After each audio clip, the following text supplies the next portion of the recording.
Bien, buenas tardes. Vamos a dar inicio a la presentación del libro Experiencia Empresarial Transfronteriza, Migración, Crisis y Financiamiento. Como ustedes saben, el Centro de Enseñanza para Extranjeros tiene sedes justamente en el extranjero. Hay 5 sedes en Estados Unidos. En San Antonio, que iniciamos actividad académica desde 1944, cumpliendo ya 70 años.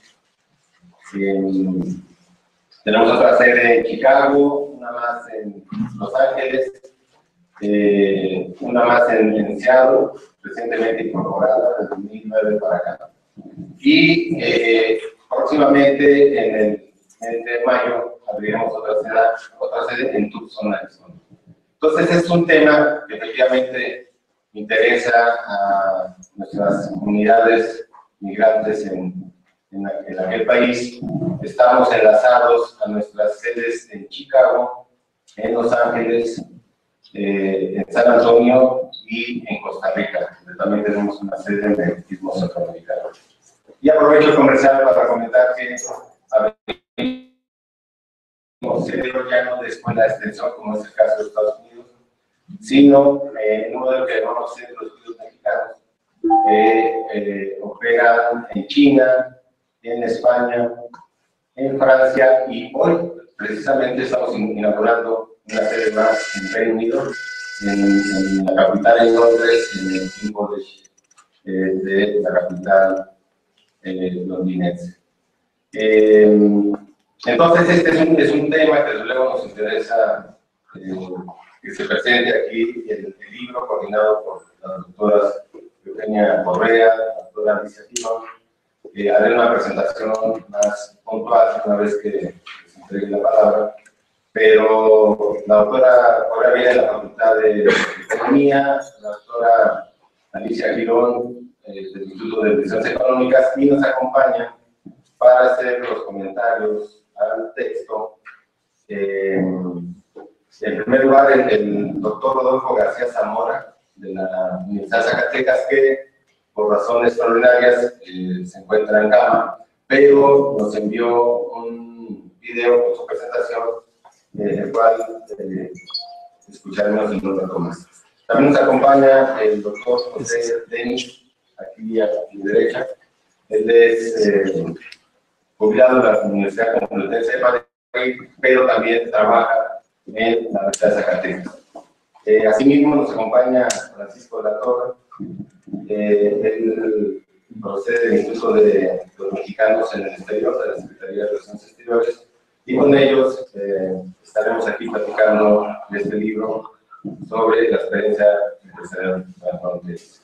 Entonces le paso la palabra a la doctora Alicia Girón, que me voy a permitir hacer una semblanza de su currícula académica. Actualmente ella es coordinadora del Seminario Universitario de Estudios Asiáticos, directora de Problemas de Desarrollo de la Universidad Mexicana de Economía, tutora del posgrado de Economía y del posgrado de Estudios Latinoamericanos de la UNAM,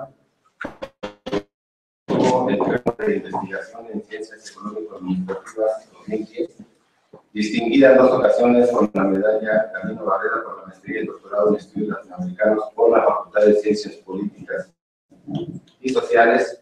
Es miembro del Sistema Nacional de Investigadores nivel 3. La Junta de Gobierno de la UNAM la eligió para dirigir 2 periodos, 94-98 y 98-2002, la dirección del Instituto de Investigaciones Económicas de esta UNAM. Es autora de diversos libros y artículos en libros y revistas en tema de deuda pública, crisis bancarias, financieras y economía de género. Y como les digo, es una de las 2 coordinadoras del libro que ahora presentamos. Alicia, por favor. Bueno, pues, de todo, gracias al CESPE. Un saludo muy especial al doctor Castañón, que cuando le planteé la idea de presentar el libro aquí, y sobre todo para que estuvieran integradas las sedes de Los Ángeles, Chicago, San Antonio y Seattle, y bueno, sé que también está Costa Rica, pues aceptó la idea inmediatamente. lamento mucho, pero bueno, creo que hay prioridades en este momento. Está allá en King College, y bueno, pues era importante que él estuviera aquí, y bueno, pues de todas maneras sé que nos acompaña a través de Gerardo Reza y de Carlos Navarro, que es el responsable de las sedes. Bien, pues voy a hablar muy breve.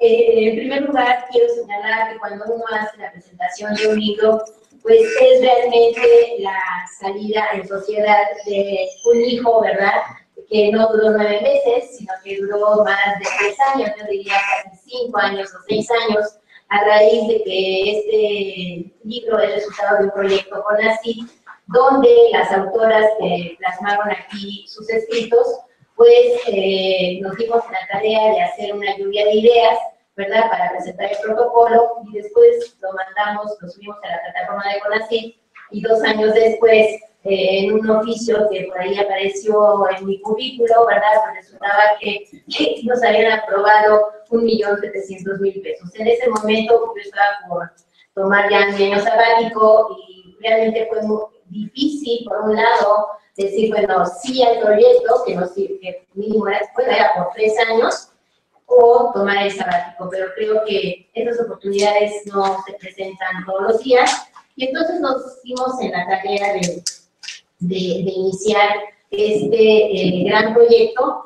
Y también quiero señalar que quien de alguna manera apadrinó este proyecto fue el doctor Rodolfo García Zamora, de la Unidad de Estudios del Desarrollo de la Universidad de Zacatecas, y gracias a él y a varios de sus contactos pudimos iniciar esta gran obra, ¿verdad?, que no solamente tiene entrevistas, sino trabajo empírico. Y bueno, yo creo que le voy a dar la palabra a los comentaristas, y al final, tanto la doctora Correa y yo haremos una breve, les platicaremos más, pero damos mejor paso a los comentaristas. Bien, pues comenzaremos con el doctor García Zamora. Vamos a presentar un video, pero antes quiero leer la semblanza curricular. Él es doctor en Ciencias Económicas por la Universidad Autónoma de Barcelona, España, especialista en migración, remesas y desarrollo regional, así como desarrollo rural. Ha sido director de la Facultad de Economía y secretario académico de la Universidad Autónoma de Zacatecas, profesor invitado en diferentes universidades de América y Europa, pertenece al Sistema Nacional de Investigadores, a la Red Internacional de Migración y Desarrollo, a la Red de Economía Social del Programa ALFA de la Unión Europea, así como a la Asociación de Académicos Fronterizos y la Asociación Occidental de Ciencias Sociales. Es integrante del patronato de la Organización Sin Fronteras y presidente de la Asociación Mexicana de Estudios Rurales. Es asimismo autor y coautor de varios libros y artículos en revistas especializadas en los temas de remesas y migración internacional. Entonces, por favor, Roberto, signos.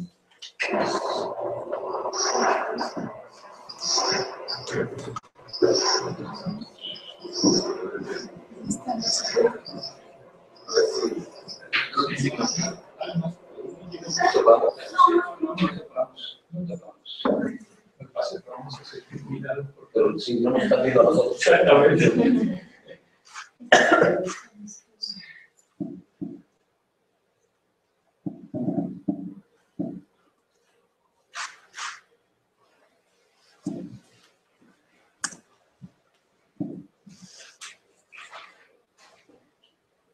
Prefiero a Eugenia Correa por invitarme a ser comentarista de este libro importante, Experiencia Empresarial Transfronteriza, Migración, Crisis y Financiamiento.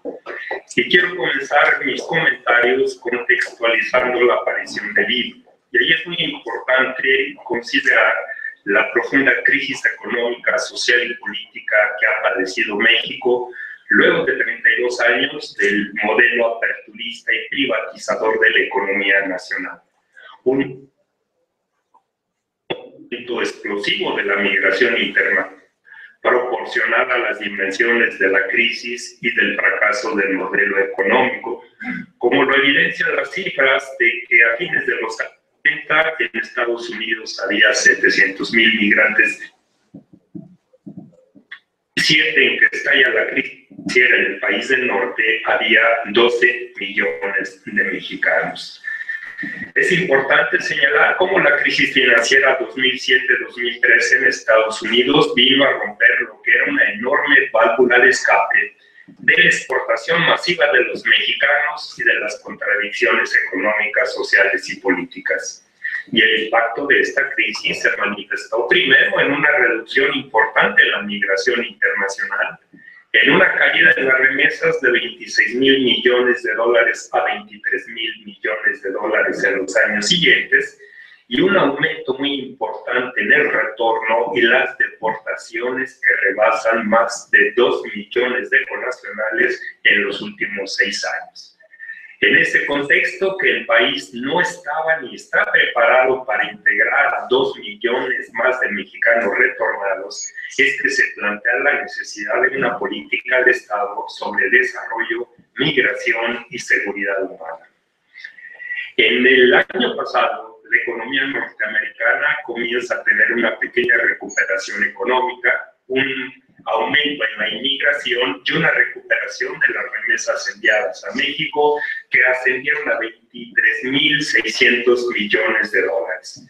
Y el otro elemento relevante a tomar en cuenta de lo que está pasando hoy en día en Estados Unidos es la propuesta de amnistía parcial de 5 millones de migrantes indocumentados por parte del presidente Obama, que lo está confrontando con el Partido Republicano y más de 20 gobernadores que tratan de bloquear esta iniciativa.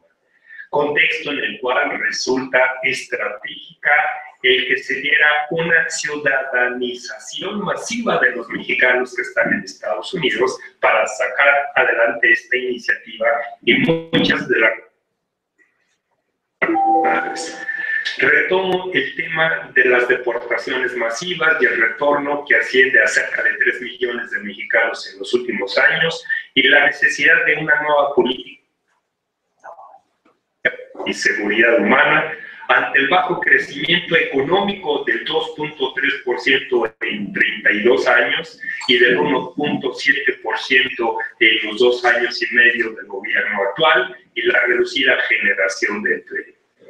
Este contexto donde resulta muy importante conocer qué papel cumplen dentro de los 11.6 millones de mexicanos que viven actualmente en Estados Unidos, 50 de ellos indocumentados, el sector empresarial mexicano. ¿Cuál es su importancia? ¿Cuál es el potencial? ¿Y cuáles son los desafíos para México y para ellos mismos? Y es en este preciso espacio donde yo ubico la importancia de este texto, que es resultado de una investigación de más de 2 años por parte de investigadoras del Instituto de Investigaciones Económicas de la UNAM, y que fue realizada en Nueva York, Los Ángeles, Chicago, Houston y San Antonio, con un objetivo central: conocer la importancia de las políticas e instrumentos financieros en Estados Unidos para el surgimiento y desarrollo de los empresarios migrantes mexicanos. Voy a sintetizar los aportes fundamentales de este proyecto y que están plasmados en el libro, y el primero de ellos nos aporta una tipología de los empresarios mexicanos. En primer lugar, las grandes empresas exportadoras como Cemex y Bimbo, que tienen una dinámica y una lógica cualitativamente distinta a los otros 2 estratos. El segundo son los pequeños empresarios formados en Estados Unidos en las últimas 3 décadas, y el tercer de los estratos investigados son los empresarios migrados en la última década de este siglo XXI. El segundo aporte muestra la dependencia directa de los empresarios mexicanos y el mercado de los propios paisanos en Estados Unidos. Están orientados hacia ese sector. El 74% emplea fuerza de trabajo paisana y el 69% tiene proveedores de la misma nacionalidad mexicana. Un tercer aporte importante es reiterar el predominio de microempresas de tipo familiar. 72% de los encuestados tiene entre 0 y 10 empleados. El cuarto aporte nos señala cómo el capital inicial oficial de los empresarios en Estados Unidos surge mayoritariamente de ese país. Es decir, se trata fundamentalmente de un capital hecho a partir del ahorro de estos pequeños empresarios.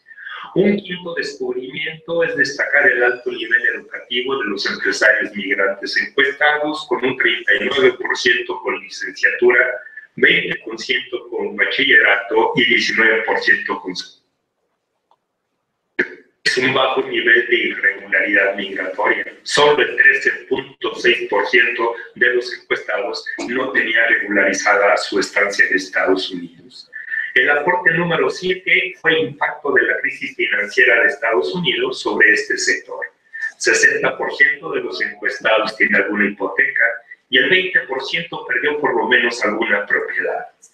El octavo aporte nos manifiesta cómo los empresarios mexicanos emigraron de México a Estados Unidos, el 24% en los años 80, el 26% en los 90 y un 10% en la última década. Es importante destacar que el 63% de todos ellos tienen alguna inversión financiera en nuestro país. El noveno aporte se refiere a que el 93% de todos los empresarios mexicanos tienen seguro, 92% mantiene servicios financieros en México y 89% tienen bienes raíces en nuestro país. El aporte número 10 es que mayoritariamente, como lo manifiestan múltiples investigaciones de los últimos 10 años, no tienen interés en regresar a vivir nuevamente a México a causa de las crisis económicas, las violencias y la inseguridad. Por otra parte, el trabajo de campo muestra cómo la mayoría de los proyectos que están promoviendo las organizaciones inmigrantes mexicanas se tratan de proyectos filantrópicos, generalmente proyectos de infraestructura social como drenaje, agua, luz, escuelas, y que hay un lento proceso de aprendizaje transnacional de tránsito hacia los pequeños proyectos productivos y hacia la incidencia en nuevas políticas públicas. Y aquí es importante señalar una triple debilidad institucional en nuestro país que explica ese lento tránsito y ese lento proceso de transición de los proyectos sociales hacia los proyectos productivos. Y es la enorme debilidad del sector empresarial en los estados de origen de los migrantes, la debilidad institucional del gobierno mexicano para políticas públicas de migración y desarrollo y una enorme debilidad organizativa y técnica en las comunidades de origen. Y aquí resulta una pregunta muy importante que puede motivar una segunda investigación o más. ¿Cómo se explica el importante dinamismo de los microempresarios en Estados Unidos y el lento avance de los proyectos productivos? Esos migrantes con sus familias en las comunidades de origen, en los lugares de retorno y en los lugares de reinserción. Aquí la hipótesis es que hay dos limitaciones muy importantes, la limitación cultural y la limitación institucional. Y el reto sería cómo diseñar políticas públicas que resuelvan esas dos limitaciones. Y es ahí donde es importante ubicar las propuestas a partir de las cuales se pueden ubicar los aportes de este libro. Y yo quiero compartir con ustedes cómo el 30 de abril del año pasado se dio a conocer en el Diario Oficial de la Federación el Programa Especial de Migración, que es derivado del Plan Nacional de Desarrollo 2013-2018, donde por vez primera, como resultado del esfuerzo de más de 100 organizaciones de la sociedad civil, incluidas organizaciones de migrantes, se establece el tema de migración y desarrollo. Y en ese Plan Nacional de Desarrollo se plantea la construcción del Programa Especial de Migración, donde nuevamente más de 100 organizaciones de la sociedad civil y de los migrantes colaboraron con el gobierno mexicano para diseñar este programa especial con 10 estrategias de desarrollo económico regional, empresas migrantes, reinserción de retornados, de sus familias, capacitación económica, capacitación microfinanciera. Este es un avance institucional muy importante que posibilita un cambio cualitativo en las políticas gubernamentales hacia las políticas públicas. Sin embargo, lo lamentable es que a pesar de este gran avance, no tiene el respaldo presupuestal porque en el presupuesto de egresos de la Federación 2015 solamente se le otorgaron 62 millones de pesos para la unidad de política migratoria que depende de la Secretaría de Gobernación. Sin embargo, el Programa Especial de Migración es un soporte institucional importante que puede contribuir a la arquitectura institucional de las políticas públicas sobre desarrollo, migración y seguridad humana. Y el reto nacional, yo diría el reto transnacional, dando a estos 11.7 millones de mexicanos, es aterrizar el Programa Especial de Migración a nivel nacional y en los estados con mayor intensidad migratoria y de retorno. Y en este esfuerzo conjunto que hemos venido haciendo durante 2 años y medio, 6 equipos de investigación para proponer lo que llamamos un programa de reinserción integral de los migrantes y sus familias por parte de la Universidad Autónoma, el Colegio de Michoacán, Iniciativa Ciudadana, Voces Mesoamericanas en Chiapas y las oficinas de atención a los migrantes de Michoacán, Oaxaca, Puebla, Guerrero y Zacatecas. Esta propuesta tiene 10 temas: apoyar la reinserción económica, social, familiar, comunitaria, de salud, de educación de los migrantes y sus familias que no existe en este momento, y donde una propuesta específica de microfinanciamiento y de nueva cultura de las microfinanzas y de los proyectos es muy importante. Alternativas adicionales. La posibilidad de una segunda investigación que investigue específicamente los 3 estratos de los empresarios migrantes, donde de acuerdo a las investigaciones que nosotros estamos haciendo de reinserción de los migrantes y sus familias, el estrato de los empresarios migrantes formados y construidos en Estados Unidos siguen teniendo vínculos importantes con las comunidades de origen, particularmente sería la investigación más importante desde mis propios procesos de investigación. Una segunda investigación puede ser analizar y proponer mecanismos alternativos a las propuestas de microfinanciamiento que hoy tiene de manera dispersa el gobierno mexicano a través de Cedesol, Zagarpa, Secretaría de Economía y el Instituto Nacional de Empresas en Solidaridad.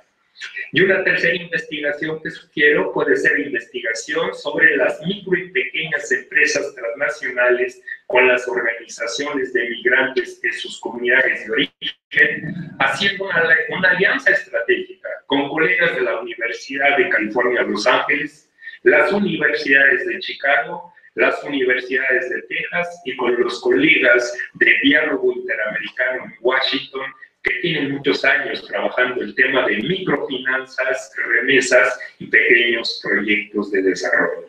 Felicidades por esta investigación y esperamos poder contribuir en una investigación que le dé continuidad a este libro. Muchas gracias y buenas tardes.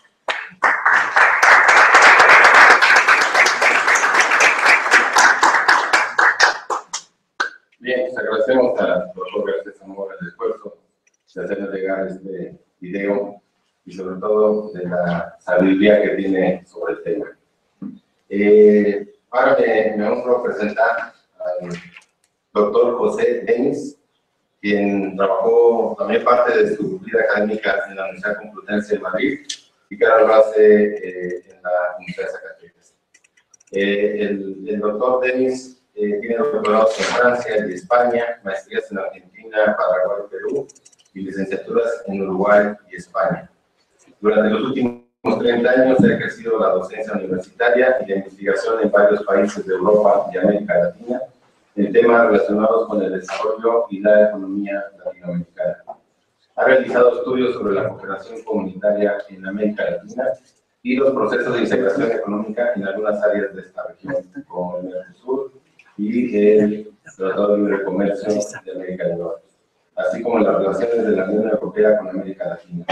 Es autor de diversos libros y artículos en libros y revistas en temas como los procesos de integración económica, economía de América Latina y teorías y economía del desarrollo. Los dejo con ustedes al doctor José. Muchas gracias. Vamos a no desarmar. Ahora sí, muy buenas tardes. Es para mí un gusto enorme compartir esta mesa con colegas, amigos y personas que recién conozco, pero que, conociendo su trayectoria, me alegra de estar aquí, por supuesto, con todos ustedes. Yo no soy un experto como el doctor García Zamora en temas de migración. Por lo tanto, voy a hacer una lectura del libro desde otras dimensiones, o lo voy a intentar, naturalmente. Y lo primero que yo quisiera decir, no sé, luego muy bien, es recomendarles a todos los que quieran conocer esta realidad que este libro recoge, que lo lean. Además de escuchar nuestras intervenciones, no hay cómo leer, subrayar, trabajar sobre un libro.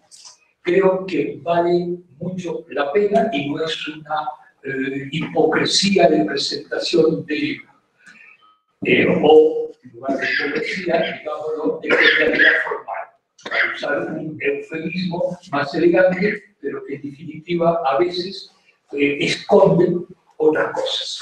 Yo lo digo a corazón abierto y a razón abierta, no solo desde el afecto, sino desde la razón. Es un libro realmente muy valioso y que además plantea muchas dudas, y sin dudas no hay posibilidad de investigar, no hay posibilidades de avanzar.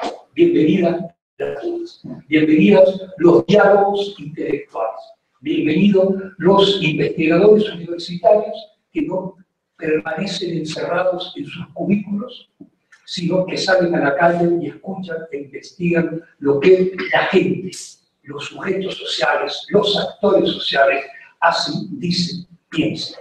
En este caso, nada más ni nada menos que hablar de la experiencia empresarial transfronteriza. A mí me parece importante ya desde el arranque en la unidad de análisis que han elegido.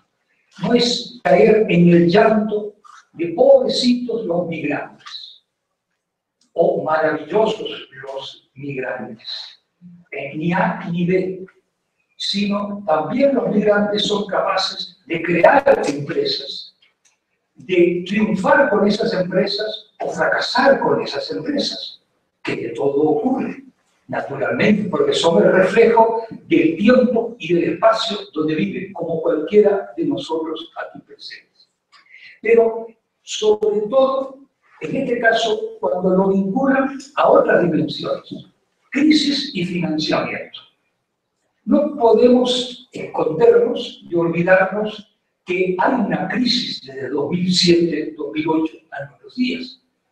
Pero esto quiere decir que antes de esas fechas no había crisis o no hubo crisis, que el paraíso terrenal existía en la tierra y que nadie tenía que irse de su país a buscar un lugar de sustento, porque en casa no era posible, o si eso hubiera sido así, qué mala mirada tenemos del pasado más cercano.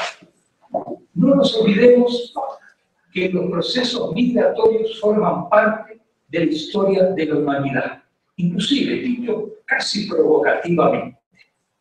La propia conquista y colonización americana implica, de hecho, procesos migratorios. Si no, léase quitándonos los anteojos con prejuicios y observemos que ahí hubo una movilización, una transferencia de mano de obra de millones de personas que conformaron otras realidades, como todos sabemos. Necesariamente, cuando el desarrollo capitalista se convierte en un desarrollo que trasciende las fronteras nacionales de Europa, donde nace tal sistema, necesitó mano de obra, necesitó fuerza de trabajo. Y naturalmente eso significaron flujos migratorios. Es importante no olvidarlo. En este caso, en el caso que aquí planteamos de este libro, me parece también importante subrayar lo de transfronterizo. experiencia empresarial transfronteriza. Solemos hablar y suelen firmarse grandes tratados de integración comercial, a veces comercial y de inversión. En todo caso, los tratados de integración económica. Solemos recordar que la Unión Europea como tal, inicialmente como Comunidad Económica Europea, nace en un tratado del año 1957. Que en América Latina, la primera experiencia de integración formal, jurídica, fue el mercado común centroamericano y la Asociación Latinoamericana de Libre Comercio, Tratado de Montevideo, ambos de 1960, hace ya más de medio siglo, para 60 años, con resultados dispares. Si comparamos la experiencia europea y la experiencia latinoamericana. A partir de ahí se han firmado infinitos acuerdos, infinitos tratados de integración. Siempre la palabreja mágica, integración. Más recientemente, y globalización, la otra palabra que nos abre un mundo esotérico, parecería, solo para iniciados en ámbitos de desconocimiento científico. Pues bien, en mi opinión, lo que aquí se trabaja y lo que aquí se aporta, aquí digo en este libro, es un proceso de integración que no necesitó firmarse un tratado previamente. Que los procesos de integración fronterizos México-Estados Unidos han ido mucho más allá de lo que han firmado los dirigentes de los estados. Que la verdadera integración es esta, para bien o para mal, a corregir, a superar, a sacarle todas las potencialidades y a expresarlas jurídicamente, convertirlas en normativa aplicada, sin duda. Pero aprendamos de la realidad y de la realidad a lo jurídico. No construyamos superestructuras jurídicas muy bonitas, pero que a la hora de la verdad no recogen lo que realmente ocurre. Y la experiencia mexicano-estadounidense para mí es una de las más apasionantes, si me permiten el juicio de valor, de integración real en el mundo. No digamos ya en las Américas, por supuesto, ya que las Américas forman parte de ese mundo al que hago referencia. Entonces, en todo curso académico, en toda experiencia política, en todo estudio o investigación de relaciones internacionales, si no se estudian las integraciones reales, estamos haciendo ficción económica, ficción política, ficción para iniciados en formalidades, no en esencialidades, que en definitiva esa es la realidad. Y si hay ciencia, es porque la realidad no nos refleja o no la conocemos tal cual es. Por eso necesitamos hacer estudios, investigación. Para eso sirve la ciencia. Si la apariencia y la esencia fueran lo mismo, ¿para qué sirve la ciencia? Para nada. Cuando no se corresponde una y la otra, y aquí vuelvo a lo mismo. Y además, y cerrando ya desde entrada, o desde salida, porque van pasando los minutos, perdonen, pero que uno siente lo que habla, no solamente es cuestión de racionalidad, sino también de emocionalidad, ya que en definitiva somos seres integrados de ambas dimensiones. Cuando hacemos solo una de ellas, pues estamos realmente parcializando la propia realidad. A lo que me refería aquí. Aquí, el migrante, el empresario migrante, ¿es el objeto de estudio de nuestras investigadoras? Sin duda. Académicamente, es un objeto de estudio. Como yo hablaba hace unos instantes, de unidad de análisis. Este mismo lenguaje no es el lenguaje de mi tía, la del pueblo. Este es el lenguaje de los académicos. Este es el lenguaje de los metodólogos. Pero cuidado, no solo los migrantes o los empresarios migrantes son objeto de estudio. Ellos son además y sobre todo y fundamentalmente sujetos. No lo olvidemos. Y estos sujetos aquí ejercen como actores. No se quedaron con los brazos cruzados cuando cruzaron la frontera. Nadie le facilitó el camino, lo tuvieron que construir. Cada uno llevaba su propia biografía. Algunos llevaban algún ahorro, otros no. Algunos llevaban papeles legales, otros no. Unos iban con sus familias, otros la dejaron en la distancia.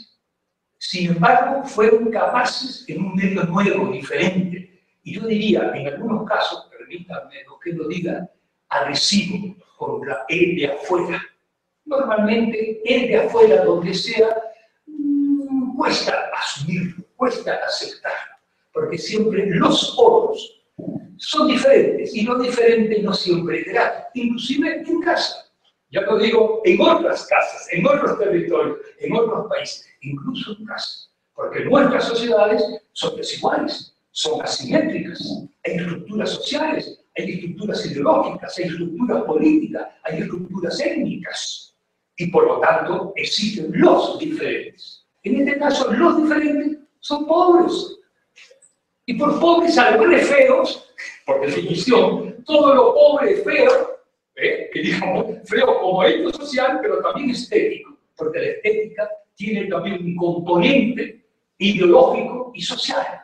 Si no, veamos las vallas de la publicidad. De cualquier publicidad en cualquier país del mundo, cualquier semejanza estética de esos modelos o de esas modelos con la realidad, pues nada que ver con una película, como muchas películas del cine. Aquí están los sujetos, e inclusive los sujetos hablan. Los investigadores, las investigadoras universitarias, aquí las dos coordinadoras en ambos extremos, digamos, de la mesa, digamos, no hay en cualquier otro extremo de la mesa, le han dado la palabra a los sujetos, no han sustituido a los sujetos.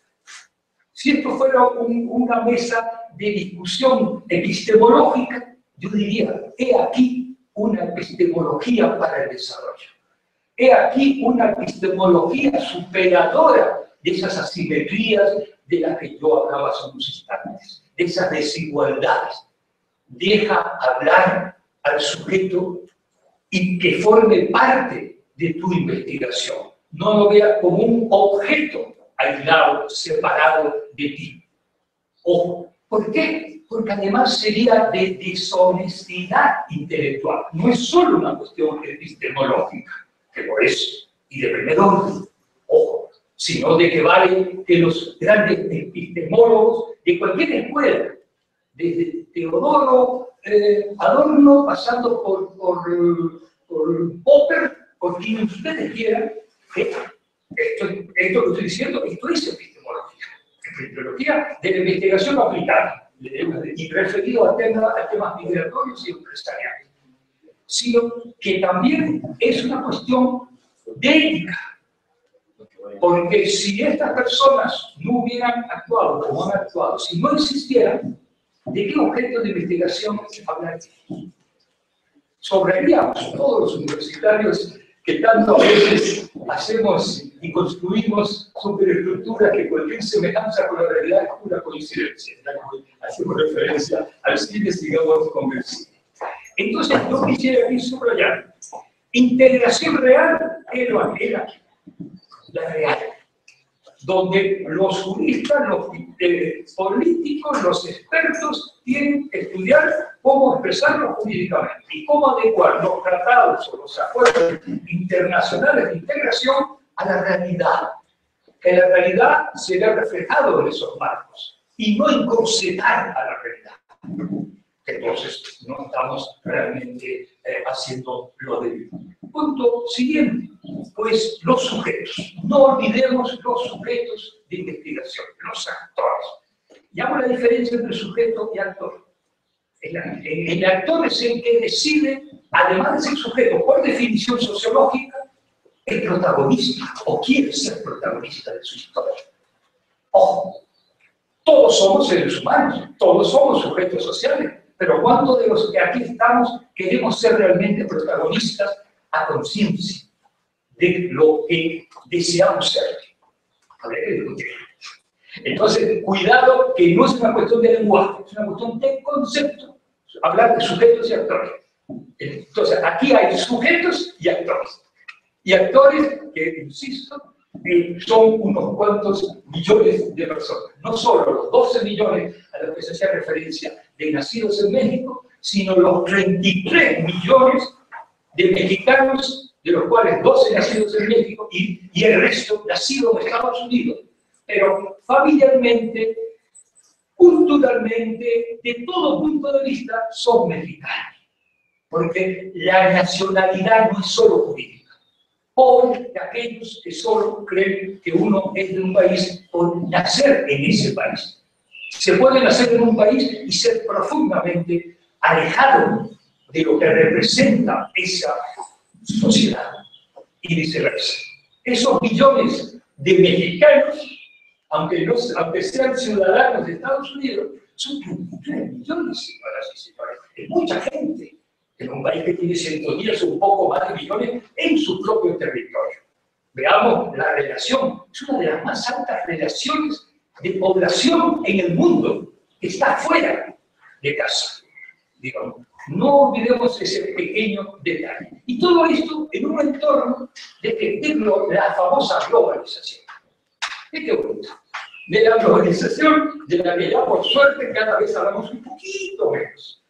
Porque había momentos en que era globalización de la globalización, y ya era una verdadera tautología. Cuando a su vez, y bien lo sabemos, cuando Juan decía globalización, no estaba diciendo lo mismo de cuando Pedro o María decían globalización. Porque el lenguaje se convierte en categorías cuando la utilizamos en investigaciones científicas, de ciencias sociales en este caso. Pero aquí estamos hablando de un fenómeno de globalización, que inclusive inició, se decía, desde finales del siglo XIX. Se hablaba, aunque el proceso haya sido distinto a estas últimas décadas, eso es la historia. Entonces, y si nos remontamos más atrás de la realidad mexicana, lleva siglos, ya no cuantificado en un solo. Entonces, hablamos de una globalización, pero no es la globalización de la que habitualmente se nos habla. Estas mujeres y hombres aquí globalizados, capaz, aunque una parte de ellos, como se ha dicho, han ido a la universidad o a secundaria, completaron primaria, otros no, la mayoría no nos engañemos. Entonces, no le hablemos de globalización. ¿Qué quiere decir eso? Cuando ellos son sujetos y actores de la globalización real, vuelvo a lo mismo. Igual, cuando aquí se habla de transfronterizo, lo trans, o lo transnacional. Uno habla de transnacionales y siempre se refiere a empresas transnacionales, como que lo único que se transfronteriza, acéptenme la expresión, o lo único que se transnacionaliza son las empresas. No cabe duda, no lo podemos negar, es una realidad que está ahí. Pero también hay transfronterización, transnacionalización de las poblaciones, de la gente, de sectores de población, obviamente, y con ironía, y con maldad lo digo, sin aparentemente ironía, pero va con maldad. Vean ustedes, esta gente transnacionalizada, transfronterizada, en este caso, es la que tiene más dificultades en la globalización. Yo puedo hacer flujos de capital desde aquí mismo con una computadora, ahora mismo. ¿Podemos hacer flujos de mercancías? Sin ninguna duda. No aquí porque no tenemos, pero podemos hacer esas operaciones financieras, comerciales, de bienes y de servicios. Pero ¿podemos ir a cualquier país si no tenemos la visa? No. Los flujos de población tienen dificultades para ser movilizados. E ironía de la historia. He aquí personas que superaron tal situación. Para bien o para mal de ellos, con dificultades. Aquí hay empresarios que se sabe, los investigadores nos lo dicen, que no están legales y llevan años y son empresarios y pagan impuestos incluso. O sea, como sus pagos tributarios a efectos fiscales sí son ciudadanos, porque pagan fiscalmente. Pero a efectos de migración no son ciudadanos. Maravilloso. Vivan las integraciones formales jurídicas que obstaculizan la movilidad de la población y no de los bienes, servicios y capital. Yo no digo que haya que poner obstáculos a nadie, pero por favor no se lo pongamos a la población, no se lo pongamos a la gente. En tal caso, regulemos eso es historia. ¿Y cómo hacer esa regulación? Pues la que se debería plantear, y esto es algo que ha dicho García Zamora en un momento de su intervención, si hoy uno se plantea desde México, ¿qué pasa con los retornados? Ya hay gente que ha retornado. ¿Dónde están las políticas públicas? ¿Dónde están las propuestas desde la propia academia para resolver esas situaciones? Es un tema que está ya, en mi opinión, sobre la mesa. Y a lo que antes que se produzca de forma más intensiva, que quién sabe, capaz que no, pero capaz que sí, la tendencia es que luego de una década de crecimiento migratorio, tocó techo y empieza a disminuir claramente. Y empiezan a haber retornados. Zacatecas es un claro ejemplo. El estado de Zacatecas. ¿Que todos los estados de México son Zacatecas? No. Pero sí hay otras Zacatecas, entre comillas, en el sentido de los retornados, y ya voy terminando. Como hay que terminar, digamos, y yo recién estaba en la introducción, como verán, no me ha dado tiempo, ¿qué le vamos a hacer? Y digo, me aplica exactamente, digo, ¿de qué vale que uno? Hasta a muchos colores, inclusive con rayitas y todo, si luego no hace uso de ella. Entonces, para terminar, ¿qué vamos a hacer? Ya no me pueden invitar nunca más a la presentación. Me lo pierdo yo. Ya tendré que comprar el libro en mi casa, pero no va a poder comentarlo públicamente. ¿Qué se debe hacer? Para terminar, yo diría, incondicional, más bien, yo digo, en presente, no incondicional, que hay que seguir investigando. Que si no hay investigación, no hay conocimiento. Si no hay conocimiento, no hay posibilidades de transformar nada. Pero no solo transformar, conservar. Porque la dinámica de la realidad va a cambiar.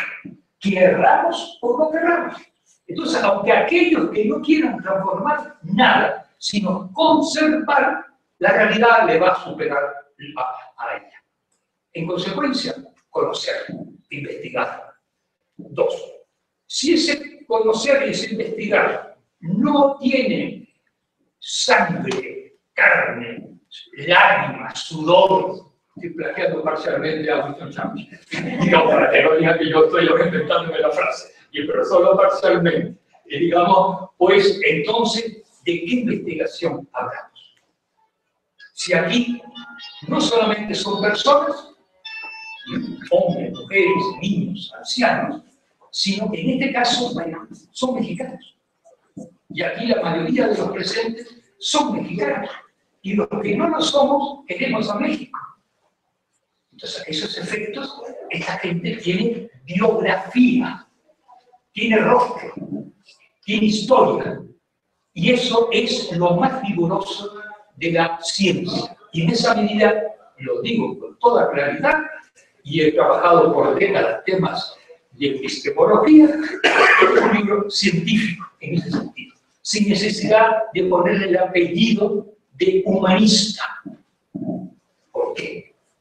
Si nuestra forma de ver la ciencia es así, y así ha sido, y por eso mi alegría de lector, que nuestra coordinadora y todo el equipo de mujeres, con prólogo de un hombre, García Zamora, y el resto del trabajo de mujeres, pues recordemos estos pequeños elementos. Y así lo último ¿qué le vamos a hacer? La postdata de la postdata. También, o la nota a pie de página de la nota a pie de página. que tampoco, y doy copyright porque parece plagio, en este caso, no de quien cité hoy, un dirigente político muchacho, sino de Cortázar. Cortázar, como ustedes saben, hacía notas a pie de página de las notas de pie de página.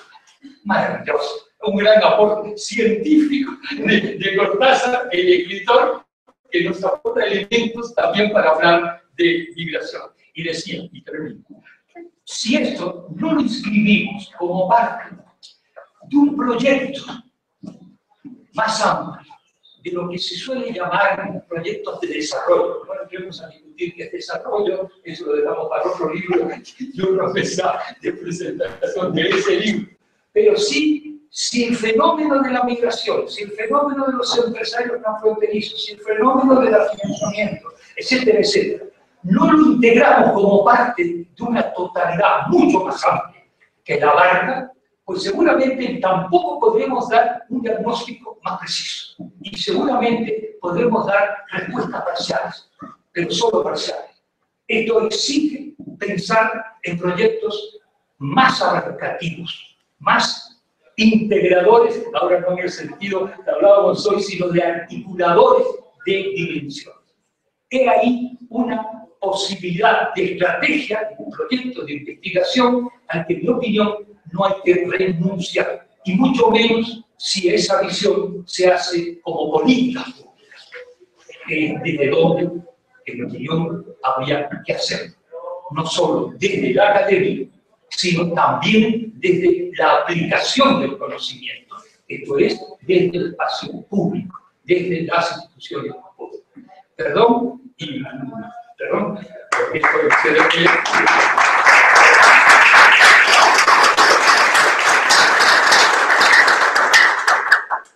Gracias, doctor Lenin, por su emotiva y vehemente presentación de los resultados de esta investigación. Que de algún modo, me atrevo a decir, doctor, es también un migrante académico. Es así, yo soy un migrante. Bien decía, Bien decía, yo ya adelanté la recomendación de leer y de subrayar libros. Ya voy a más de la mitad. He encontrado hallazgos interesantes. Tengo familia que han llegado a Estados Unidos, amigos de generación de estudiantes aquí de la UNAM que se encuentran trabajando en Los Ángeles, en Chicago. Y la verdad, la lectura me permite siempre recordarnos, porque también no solo es un libro científico, académico, como dice el doctor Denis, sino también un reconocimiento y un homenaje a nuestros paisanos que han hecho casa, han hecho proyecto, iniciativa y una oportunidad de vida que el país no les da. Entonces, ahora tengo el gusto de presentar y hacer una breve semblanza curricular de Francisco Latorre. Él es maestro por la UNAM, es director ejecutivo del Instituto de los Mexicanos en el Exterior, de la Secretaría de Relaciones Exteriores, desde mayo de 2013 a la fecha. Además, es miembro del Servicio Exterior Mexicano desde 1998. En México se ha desempeñado como director jurídico de la Dirección General del Servicio Exterior, así como director para América del Sur en la Subsecretaría para América Latina y el Caribe. A lo largo de su trayectoria profesional, ha participado en seminarios en México, Argentina, Brasil, Colombia, Chile, Indonesia y Venezuela, además de 25 ciudades en Estados Unidos. Es licenciado en Derecho por la Universidad Nacional Autónoma de México, institución educativa por la cual representó a nuestro país en el Philip Jessup International Law Multi-Hub Competition en Washington, D.C. Cursó la maestría en estudios diplomáticos en el Instituto Matías Romero, donde egresó con la tesis Consideraciones sobre el voto de los mexicanos en el exterior. Ha estado adscrito en las embajadas de México en Brasil y Argentina, donde desarrolló labores políticas, económicas, de cooperación y de protección a mexicanos. En adición, estuvo comisionado de manera temporal en las embajadas de México en Bolivia, en Indonesia, donde fue electo valedictorio, así lo conseguí, Francisco, del curso de especialización para diplomáticos.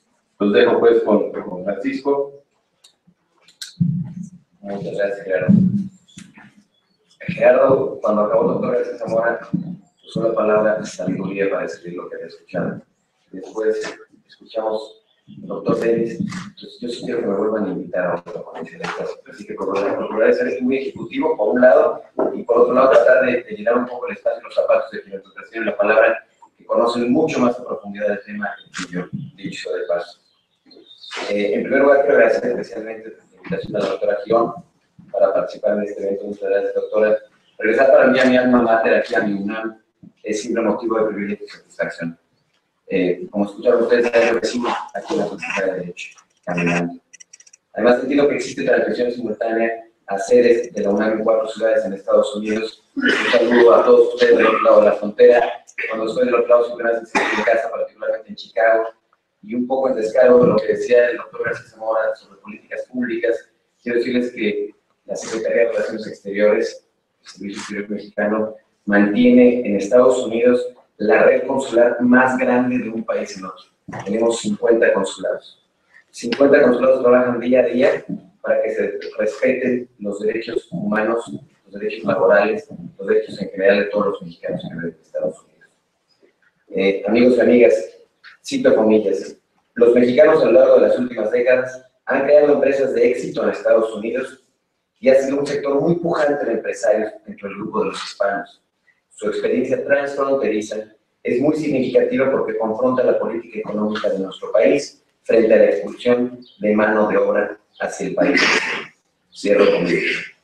Para los que nos dedicamos al estudio del fenómeno migratorio, particularmente en América del Norte, que el primer párrafo en la introducción del libro exprese lo que acabo de compartirles, es captar toda la atención para leer un libro de manera intensa.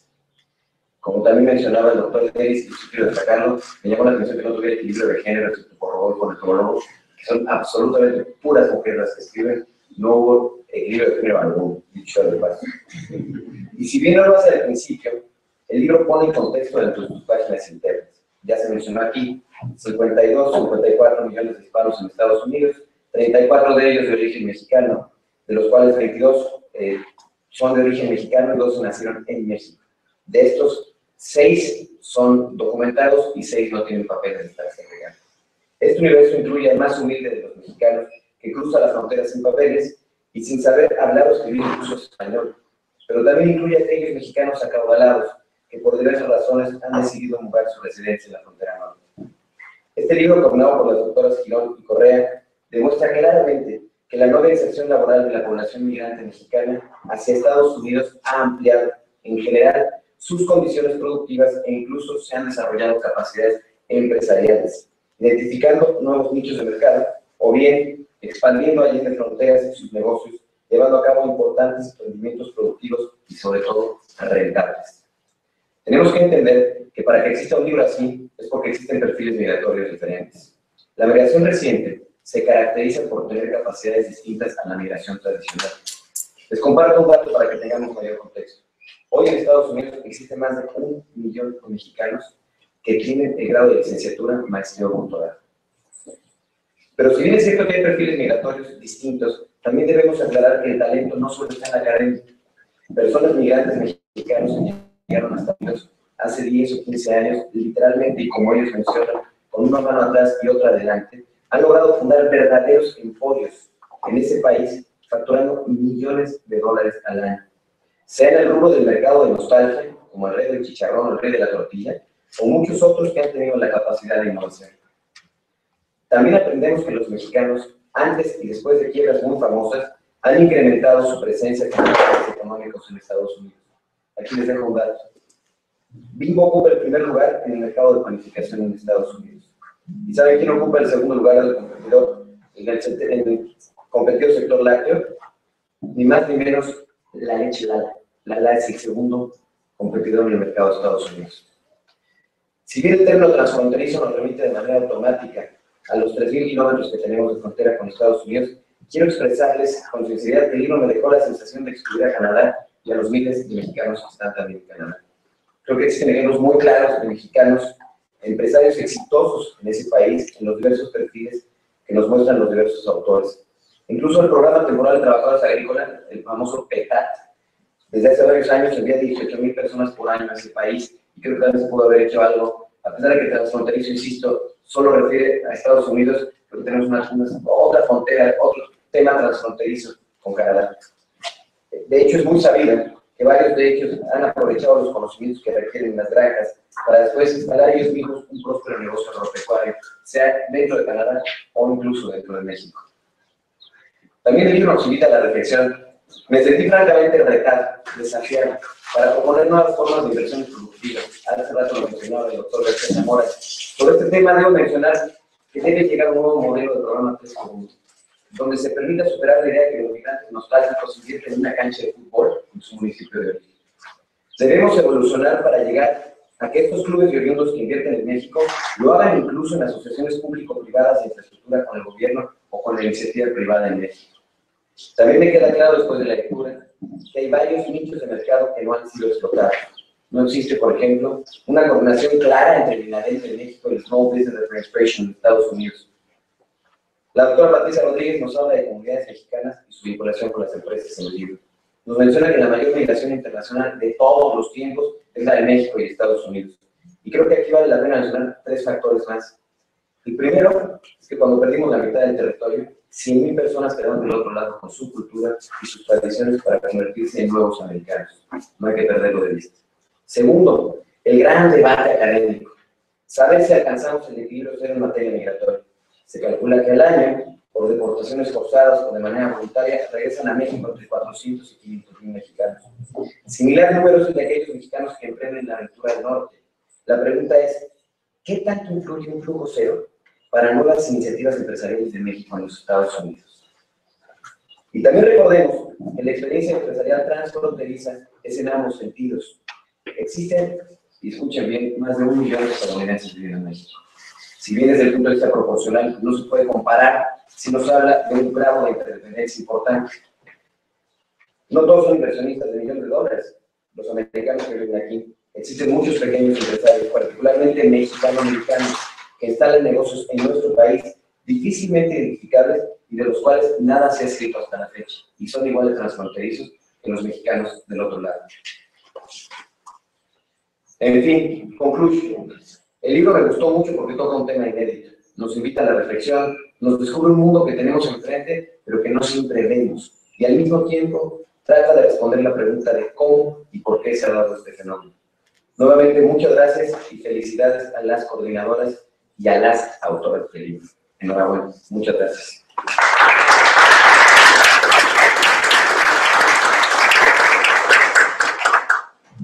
Bien, voy a aprovechar, ya que recién estuvieron nuestros directores de sedes de la UNAM en el extranjero y comentamos que es importante trabajar conjuntamente con la red de talentos mexicanos en el exterior, con la red de asociaciones de egresados de la UNAM fuera del país, así como también la red amplia de delegaciones del Instituto de Mexicanos en el Exterior, mejor conocido como el IME. Y en esa reunión comentamos que la diáspora mexicana en el mundo es grande, la mayor parte ya se mencionó, 12 millones de mexicanos en Estados Unidos, pero comentamos que hay alrededor de 100,000 mexicanos en Canadá, oficialmente sí. Números oficiales hablan casi de 200, el número oficial son 100. Bien. Y se comentaba que esa otra diáspora en todo el mundo andaba en orden de casi 300,000 mexicanos en el resto del mundo. Y bueno, son cifras que el libro ahora reconoce y insisto, yo interpreto como un homenaje a ese esfuerzo de mexicanos, sobre todo en la parte empresarial. Le voy a dar la palabra ahora a la doctora Eugenia Correa, es otra de las colaboradoras del libro. Ella es doctora en Economía, profesora titular del posgrado en Economía de la Facultad de Economía de la Universidad Nacional Autónoma de México. Es Premio Universidad Nacional en el área de investigación en Ciencias Económico-Administrativas 2006, miembro del Sistema Nacional de Investigadores Nivel 3, miembro de la Academia Mexicana de Ciencias, presidenta en turno de la Academia Mexicana de Economía Política y fundadora de la revista Hola Financiera. Obtuvo en 2 ocasiones el Premio Anual de Investigación Económica Maestro Jesús Silva Gerso, otorgado por el Instituto de Investigaciones Económicas de la UNAM. Es tutora de varios posgrados a nivel nacional e internacional y ha dirigido más de 40 tesis en los premios. Es autora y editora de más de 25 libros publicados en México y en el extranjero, autora de más de 100 artículos y capítulos en libros, especialmente en los temas de desarrollo económico, economía financiera y equidad de género. Le doy la palabra al doctor Morales. Buenas tardes a todos ustedes. Quiero en primer lugar agradecer a CEPE, al doctor Castañón, ahora a Vera Hernández, que está aquí representando por esta invitación y esta oportunidad para dirigirme a todos ustedes, y especialmente pues, a los invitados en las diferentes eras que están ahorita conectados con nosotros. Quiero decir que esta investigación no hubiera sido posible para mí por ningún motivo, sin dos condiciones fundamentales. En primer lugar, la disposición de los empresarios, de los muchísimos empresarios que nos ofrecieron sus conocimientos, que nos ofrecieron las entrevistas.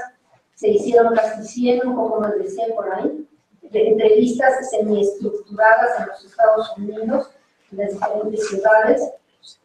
Y no hubiera sido posible sin la ayuda de todos estos empresarios que muy generosamente nos abrieron las puertas de sus empresas para darles entrevistas. También quiero decir que esta investigación no se hubiera logrado si no hubiera sido porque formamos verdaderamente un equipo de investigación. Un equipo de investigación no quiere decir que todos piensen igual, quiere decir que somos capaces, con mucho respeto, de discutir a fondo toda nuestra diversidad y todos nuestros diferentes puntos de vista. Este equipo de investigación pues ya tiene algunos años trabajando conjuntamente en diferentes investigaciones. A veces, sí, la verdad, somos puras mujeres, pero a veces uno que otro hombre también se cuenta. No vayan a creer que eso. Sí. Luego quería también señalar que tuvimos muchísimos becarios de la UNAM, y esos becarios de la UNAM venían de muchas disciplinas. Tuvimos un ingeniero petrolero, por ejemplo, tuvimos un geólogo, un sociólogo, venían de muy diferentes disciplinas, por supuesto, de la sociología y de la economía. Eso nos enriqueció muchísimo porque los muchachos también pensaban los temas migratorios, creo que también enriquecieron ellos.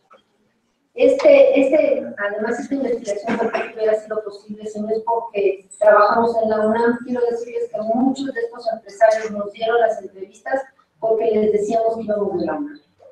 Si no, no nos hubieran abierto las puertas, sencillamente no nos hubieran dado las entrevistas. Sobre todo en esa época en que había, no sé qué decirlo, pero bueno, con todos los secuestros, con toda la inseguridad, ellos estaban muy temerosos de dar información y menos información financiera, si se la daban a cualquier persona, podría ser objeto de secuestro, etc. En cambio, la UNAM, es decir, venimos de la UNAM, somos de la UNAM, los creadores de la UNAM, nos abrió muchísimo las puertas. La gente se interesaba realmente en contribuir, en retribuir a su país, en algo y contribuir a la UNAM. Entonces, también por eso queremos dar muchas las gracias a todos esos empresarios que con tanta generosidad abrieron sus puertas a la UNAM, no nada más a nosotros.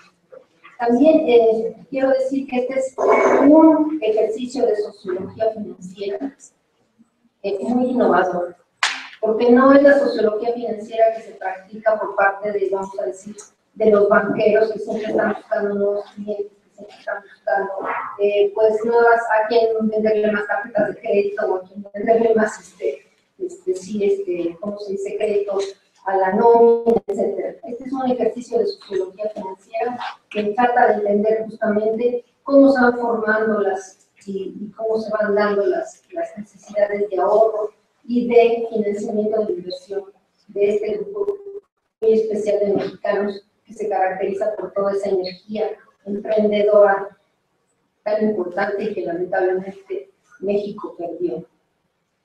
También quiero decir un poco que este libro está acompañado de un CD. Al final lo pueden ver aquí.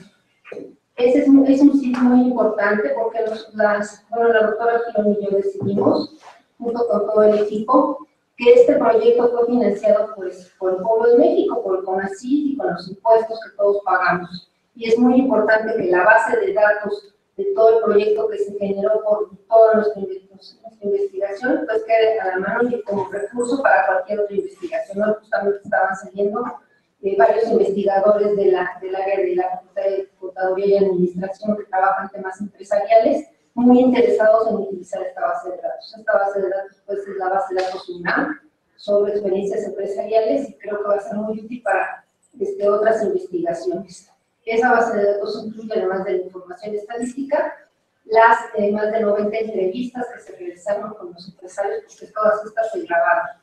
Esas entrevistas grabadas, lo único que se hizo fue editarlas para quitar las referencias personales, el nombre de la empresa o el nombre del empresario. Pero está toda la información ahí. Bueno, creo también fue un desafío para nosotros esta investigación, porque prácticamente todos los mexicanos pueden ser críticos de la investigación que realizamos.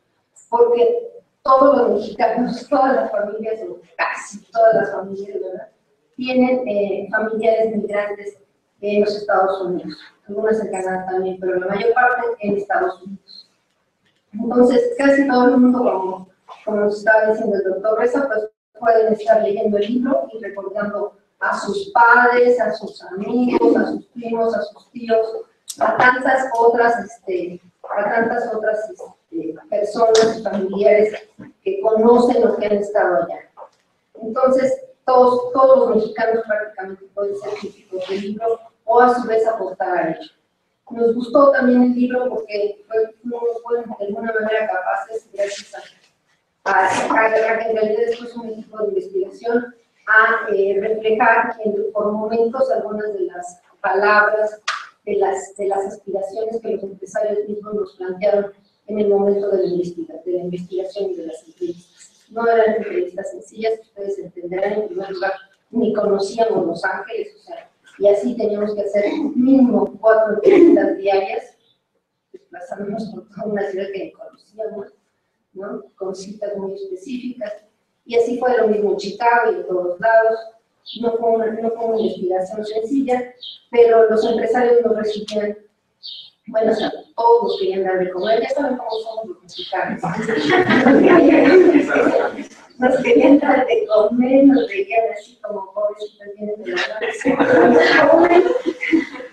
Sí. Fue a su vez una investigación que nos rompió muchos mitos, muchas ideas preconcebidas acerca de lo que eran los mexicanos, lo que estaban haciendo los mexicanos allá. Pudimos ver, el esfuerzo, no solamente cuando se desprendían de esa imagen del sueño mexicano y empezaban a plantearnos verdaderamente sus condiciones de vida y sus aspiraciones, creo que tuvimos que reflejarlas bien, no solamente para los cuestionarios, sino en las entrevistas. Entonces, ya para terminar, nada más rápido, les quiero pues invitar seriamente a que agarren el CD, lo pongan en su coche y vayan día con día avanzando en las entrevistas de una por una, y se van a encontrar cosas maravillosas. Un empresario estudiante de Harvard con doctorado que dirigió un mariachi en Los Ángeles, ¿no? O se van a encontrar cosas bien bonitas como una empresaria mexicana que durante casi 30 años ha estado vendiendo tamales en la calle 22 en Chicago, que le dicen la reina del tamal. En fin, van a encontrar de todo y yo creo que se van a emocionar mucho cuando escuchen a todos esos connacionales. Y lo que quizás más importante les va a abrir las puertas, los oídos y los ojos para ver a nuestro país de una manera distinta y empezarnos a cuestionar por qué el mundo por qué nos hemos organizado, por las instituciones que tenemos, por qué funcionan hoy así, y qué pequeñas cosas podemos ir haciendo para que sea construir una sociedad más incluyente para todos nuestros seres, todos los mexicanos. Gracias.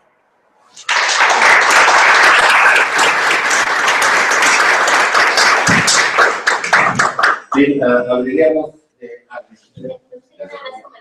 Algo. Es que cuando inicié, si uno empieza y se emociona, pues después ya no le da la palabra a los comentaristas. Pero bueno, nada más ampliar un poco. Bueno, en esta investigación que hicieron las entrevistas, sí quisiera comentar que tanto la doctora Eugenia Correa como Alejandra Arroyo, Patricia Rodríguez, Brenda, que nos acompaña aquí, entró muy jovencita con nosotros aquí a hacer parte de la investigación. Ellas hicieron Los Ángeles y también Chicago, y bueno, fue admirable cómo gracias al GPS, pues dijeron, Eugenia manejó kilómetros y kilómetros para ir a donde se localizaron todos los empresarios que incluso previamente se habían localizado a través del internet. Esto es importante porque aquí mucho de este trabajo también lo hicieron un grupo de becarios, de más de 15 becarios, gracias al apoyo a partir de becarios que tenía el proyecto CONACYT. A mí realmente me tocó Houston y San Antonio. Allí gran parte de las entrevistas se hicieron gracias a ProMéxico, quien nos hizo el favor de arreglar todas las entrevistas, y allí fue donde fue interesante ver que gran parte de esos empresarios que están en Houston y San Antonio, a diferencia de los que se entrevistaron en Los Ángeles y en Chicago, es esa otra ola de empresarios que salen justo durante durante el sexenio del PAN, que toda la violencia, la guerra contra el narcotráfico y todo, los secuestros, hay una estampida de empresarios que se establecen en Houston y en San Antonio, y que incluso, ¿verdad?, son muy afectados también por la crisis. Es impresionante cómo pierden hasta la casa, pero se vuelven a recuperar y después tienen negocios tanto en Monterrey, Tamaulipas, como también en Estados Unidos. Entonces, eso es muy interesante ver a estos empresarios. Y algo que también quisiera comentarles, una pequeña anécdota. Este fin de semana estuvimos la doctora Correa y yo en el Congreso de la Eastern Economic Association, y una profesora de la Universidad del País Vasco llega y nos dice, bueno, era la primera vez que estaba en Nueva York, y nos dice, ay, pero qué barbaridad, es que aquí todo el mundo habla español. Le dije, pues sí, aquí habla todo el mundo español.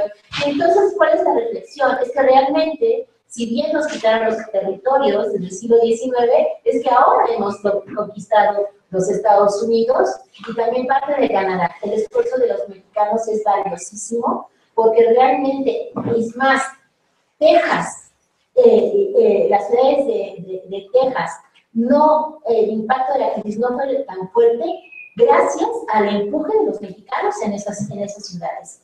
Y eso es muy importante decirlo. Y bueno, yo creo que también se rompieron mitos y lamentablemente quizás no hicimos, en un principio cuando nosotros hicimos el proyecto, era también entrevistar a los pequeños, sobre todo a los microempresarios que están en el marco del 3x1, en Puebla, en Oaxaca, en Guerrero. Pues las cosas se fueron poniendo un poquito cada vez más color rojo, ¿verdad?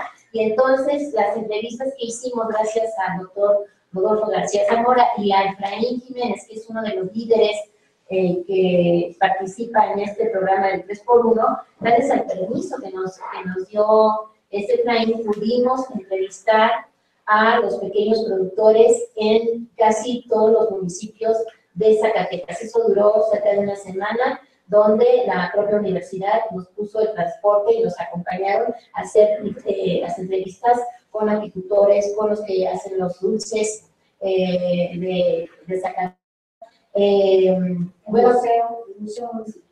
museo municipal que tienen ahí en Guadalupe. Bueno, fueron infinidad de proyectos. Hay un capítulo que yo lo recomiendo mucho porque se hizo en base a esas entrevistas, y ahí es donde a uno se le rompe el corazón, porque realmente el esfuerzo que hacen estos pequeños empresarios, junto con las remesas o el apoyo del 3x1, es realmente para ponerles un pedestal.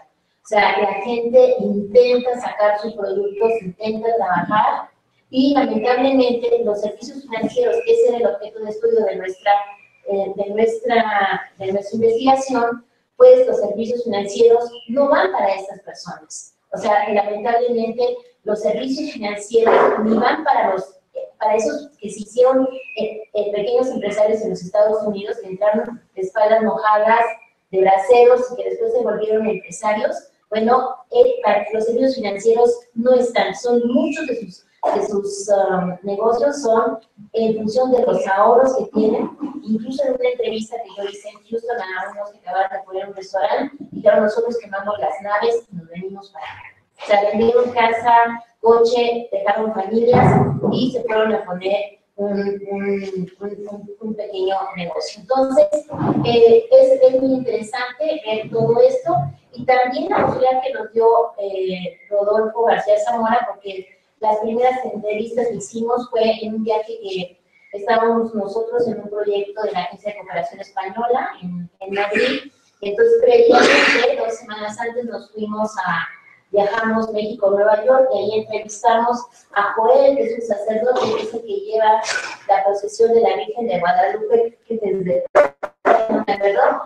Y termina el 12 de diciembre en la iglesia de Santa Cruz. Después entrevistamos a una de las líderes que organiza el 5 de mayo en Nueva York. De ahí volamos a España, a Madrid, y después hicimos un Madrid, Atlanta, Los Ángeles, y allí llegamos a la fiesta del club de Nochistlán. Nochistlán es un pedacito de Zacatecas en la frontera con Jalisco, y allí no solamente entrevistamos a los empresarios, a los migrantes, sino que nos tocó la fiesta de la reina de Nochistlán, y en la noche nos fuimos al baile, por supuesto que después como que ya no estamos para esas andadas, pero verdad, estuvimos allí hasta que ya creo que la avión salió a las 4 de la mañana, y ahí nos llevaron a tomar atole y bueno, no sé qué tantas cosas, ¿no? Pero bueno, realmente es muy importante. Y aquí, ¿qué es lo más importante?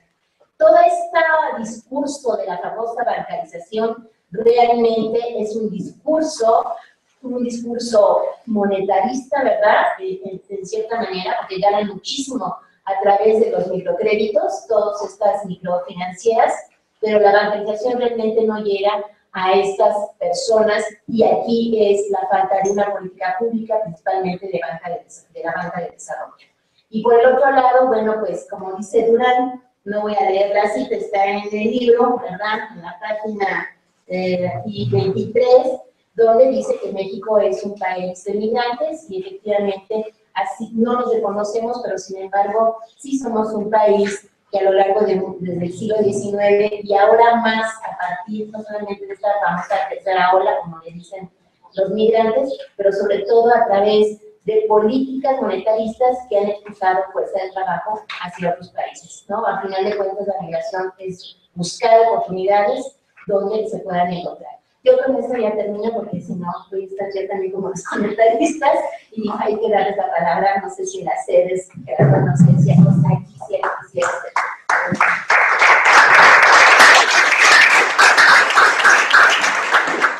Bueno, lamentamos que la conexión con sedes es unidireccional, no podemos establecer diálogo con ellos, lo lamentamos. Sin embargo, una presentación del libro sin comentarios de los asistentes, una presentación, pues abrimos por lo menos para 3 comentarios o preguntas. No sé si alguien quiera hacerlo. Una pregunta para el señor José Luis, referente a Zacatecas. Me parece que Zacatecas es un estado que es muy seco, que tiene poca temporada de lluvias. Entonces, al igual que los estados norteños, la mayor parte de la juventud emigra, ¿no? Para trabajar en Estados Unidos. Y me parece también este problema de la escasez de agua lleva a la gente, ¿no? De muchos estados del norte a emigrar. Entonces, el problema es que emigran, pero no con mucha calificación, no técnica, sino van a poner pues, puestos de comida rápido, ¿no? Creo. Si nos puede explicar. No, por lo que yo sé, el experto es García Zamora, que nos mandó su intervención grabada, pero por lo que yo sé, efectivamente es así. Las 2 principales exportaciones de Zacatecas en los últimos años ha sido su población y los minerales. Sí, la doctora Correa va a aportar mayor conocimiento. Conocimiento, por lo menos. No, mira, hay una cosa muy interesante cuando estuvimos en el museo que justamente se construyó a partir del Museo de Guadalupe, donde acuden muchos niños a ver todo lo que es el estado de ese museo muy bonito que lo llevan desde el proyecto 3 por 1. Quiero decirte que hay una fotografía gigantesca como esta pared de una trilladora de trigo. Y luego unas como fierros ahí que pues, alguna vez quizás fueron una trilladora. Entonces yo le pregunté a la directora del museo qué hacía esa pedazo de trilladora, vamos a decir, en el museo. Y me dijo claramente, y que además yo veía los campos de trigo, le digo, ¿dónde sacaron esto? Bueno, es que en Zacatecas se sembraba muchísimo trigo hace 40 o 50 años. Entonces, esa desertificación que ha tenido el Estado, la hemos producido nosotros. No es natural. Y más bien lo que tendríamos que estar pensando es en los proyectos de reforestación que necesitamos. No es eso que... ¿Alguien más? Sí, claro. Bueno, de hecho, este es un mensaje de la sede de Chicago. Está bien, como no hay posibilidad, bueno, somos los alternativos, ¿no? Bueno, finalmente hagan, pues digamos, hacer la invitación, como mencionaba el doctor Denis, de una consecución de la investigación. Entonces, en ese sentido, las sedes de la UNAM, aprovechando esa infraestructura y potencial académico, que también estuvieran involucradas pues, en este tipo de proyectos, lo ofrece porque, bueno, han señalado las ciudades donde estamos actualmente, ¿no? Y bueno, ahora sí que aprovechando, y bueno, mira, está Francisco acompañándonos, pues también en ese sentido, bueno, buscar otros canales, pues finalmente es una investigación, un proyecto, un resultado muy exitoso, pero finalmente puede involucrar y qué bueno que vieron a hacer, ¿no? En ese sentido, pues, para aprovechar y hacer un compromiso también por parte de las sedes, y bueno, no los pueden ver, pero llevo Chicago sí nos ven, ¿no? Gracias. Al principio es un comentario muy breve. Hace rato lo decía, pero no se fue claro el comentario inicial. Nosotros cuando estábamos fuera, hemos tenido la oportunidad de estar en muchas sedes académicas de la UNAM fuera, siempre nos tratan como en casa. Sé que soy un poco objetivo porque yo soy universitario, ¿no? Está en mi corazón, en mi ADN está en la UNAM, pero el trabajo que yo veo que desarrollan las sedes académicas de la UNAM es fundamental, no solamente en el ámbito universitario, sino también en el ámbito comunitario que le corresponde al Instituto de los Mexicanos en el Exterior. Son excelentes aliados de muchas iniciativas y quiero hacer patente aquí todo el apoyo que tuvimos en Chicago para que fuera sede de una de las reuniones más importantes que hemos tenido en la red de talentos, llamada en ese entonces, rebautizada a partir de Chicago como Red Global MX, donde se crea una coordinación, un ecosistema independiente al gobierno de México como parte de la sociedad civil, frente al programa que tiene el IME, y de verdad que fue fundamental todo el apoyo que recibimos de la sede de Chicago. Creo que este es un ejemplo concreto de las colaboraciones que podemos tener y que podríamos tener en el futuro, y simplemente dejar también puesta la semilla de que nosotros estamos en la mejor disposición de colaborar. Creo que un ámbito de convergencia enorme para que podamos trabajar. Muchas gracias. Los saludos. Servido, doctor Laguna. Saludos de Francisco. Martín. Buenas tardes. Es un comentario a lo que he escuchado, a la tema de poder leer el libro, porque me llevó por varios, escuchar a todos ustedes, me llevó por varios elementos, ¿no? Principios de identificar aquellas ideas en donde se planteaba que no existían las fronteras, pues, ¿no? Que se planteaban las fronteras que pudiéramos tratar libremente, como lo planteaba el doctor Denis, pues, en su posición, ¿no? Sin embargo, también me llevó al otro extremo, ¿no? De repente, insisto, para que leer el libro, me llevó al otro extremo, ¿no? A la apología del sueño americano, ¿no? Y entonces, bueno, ahora cerremos la puerta, ¿no? Como escucharon el otro día algún comentarista, algún periodista, ¿no? Cerremos la puerta y vamos todos, a que estamos aquí sufriendo con tanta violencia, con tanto, ¿no? De repente te lleva a los presentes, ¿no? A esta apología del sueño americano. Pero finalmente habrá que encontrar el punto medio, ¿no? Ustedes referían pues también como hay mexicanos que han ido ya y han regresado, pues, con experiencia empresarial y han regresado y han generado acá oportunidades de empleo y han generado negocios. Quizás es el justo medio que habría que buscar y que habría que intentar replantearse, ¿no? Pero, insisto, es un comentario nada más a la reserva de leer el libro, porque si uno se queda así nada más con esta visión, pues de repente parece ser que pues entonces, el señor sigue existiendo y vamos nosotros para allá, ¿no? Y aquí ya dejemos al país que se mueva solito, ¿no? Creo que no es por ahí, ¿no? Gracias. Gracias, Martín. Bueno, bueno, yo también participé en el libro, pero lo que me interesaba comentar de lo que dices es que eso es precisamente lo que nosotros vimos. Estamos estudiando un sector de migrantes que digamos que pertenecen a los triunfadores. Lograron llegar allá como sea y son triunfadores porque hicieron su empresa, tienen residencia, todo lo que aquí se planteó, bueno, pues es parte de ese triunfo. Pero hay un gran sector que no son empresarios, que son manos de obra, trabajadores, mujeres que trabajan. Que los matan policías, ¿no? Sí, aquí este es el estudio de este sector, digamos, privilegiado, algunos entre comillas, si ustedes quieren, pero, y que llegaron en condiciones difíciles que hicieron, digamos, indicadores y la aclaración de eso. Gracias. Yo me encontré en la lectura que hice de varios de los artículos, se menciona, creo que lo mencionas tú, Alicia, que hay algunos empresarios que huyeron del país, y yo tengo la experiencia yo soy de Torreón, y mi familia me ha comentado que algunos empresarios huyeron a San Antonio en particular, de la violencia en una ciudad como Torreón, donde se fue asentado el grupo criminal de Zetas. Y al hacer esta migración transfronteriza, huyendo de esa extorsión, se encuentran con que también en Estados Unidos hay extorsión. O sea, eso me sorprendió, esa revelación que hicieron algunos de los entrevistados. ¿Nos podrías abundar sobre ese tema?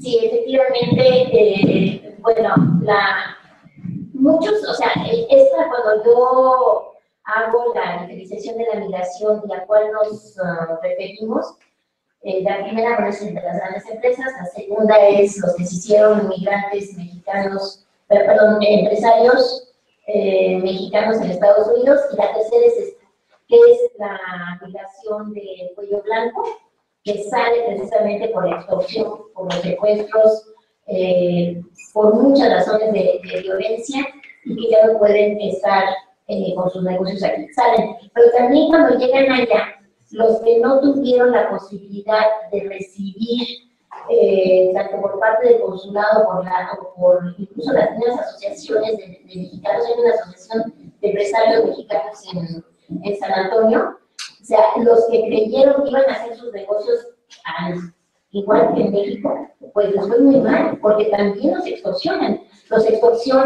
porque también hay notarios que no son notarios, o sea, los notarios de Estados Unidos no es como el notario de México, se dicen ser notarios y les sacan muchísimo dinero, de manera no les resuelven lo de los papeles. No solamente eso, también hay embaucadores, igual que acá, no porque sean americanos todos son nice, ¿verdad? Mucho menos. O sea, hay mucho de eso y muchos de ellos pierden casi todo su dinero. Entonces, sí hay por parte, por ejemplo, en San Antonio,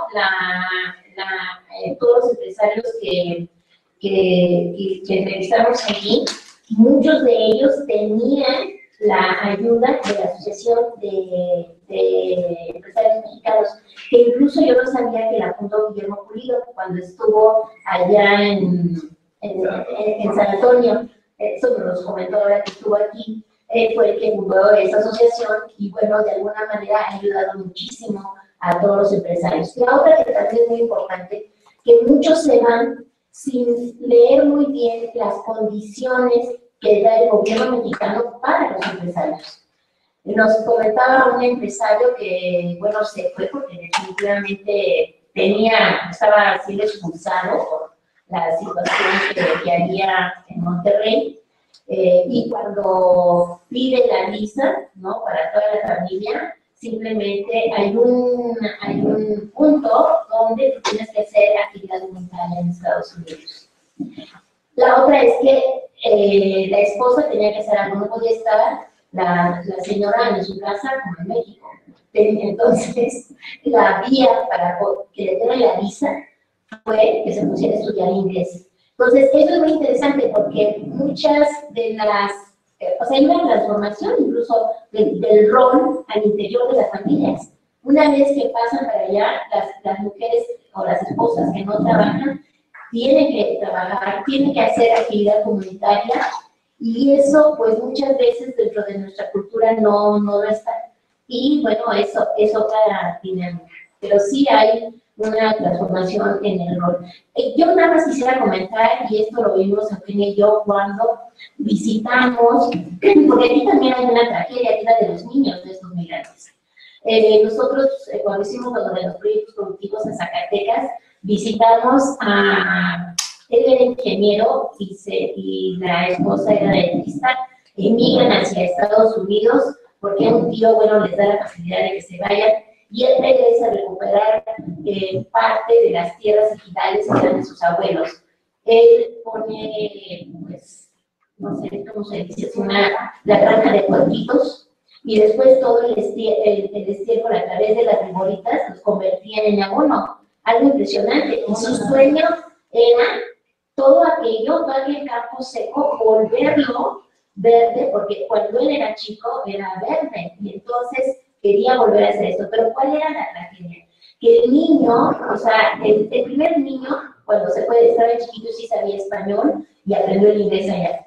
Pero el segundo y el tercero, que habían nacido en Estados Unidos, hablaban inglés. Pero el problema era cómo entrar a la escuela, porque no sabían español. Entonces, esto no sé hasta qué punto hay una política pública para poder insertar esas familias que están regresando.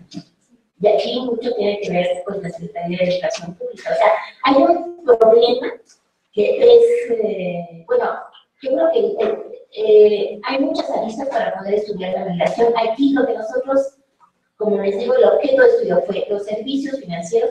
¿Cuáles son los servicios financieros que usan los mexicanos empresarios en Estados Unidos? Hay muchísimo, pudiéramos hablar, incluso cuando terminamos el trabajo, lamentamos no haber iniciado o no haberles dicho cuando estábamos haciendo las entrevistas, si no les importaba que eso se publicara como un libro, porque la verdad es que las entrevistas son muy valiosas, y tenerlo no solamente en el CD, pero tenerlo en un libro, aunque sea electrónico, eso hubiera facilitado muchísimo. Y yo los invito a que escuchen las entrevistas. Incluso hay una que hizo la doctora Correa, donde dice, no, pues yo gracias a Dios, ¿te acuerdas que dijo? Gracias a Dios o gracias a la Virgen, yo tuve mi casa y gracias a Dios tuve, yo, pues ¿cómo está eso? Pues nada, fue una persona, contrata el crédito, después renegocia el crédito y con ese crédito pagó la casa, una serie de ingeniería financiera que hizo este cuate que le fue muy bien, pero no fue todos, muchos perdieron parte de sus negocios y de sus casas. Gracias a Dios. Bien, pues agradecemos su presencia a las coordinadoras del libro, a los presentadores y a nuestros asistentes en la sede. Creo que ha sido una velada grata y hemos aprendido muchas cosas. Y reiteraría la invitación del doctor Denis de, si pueden leer el libro, se van a llevar una grata sorpresa y van a conocer más de este proceso transfronterizo. Gracias y buenas tardes.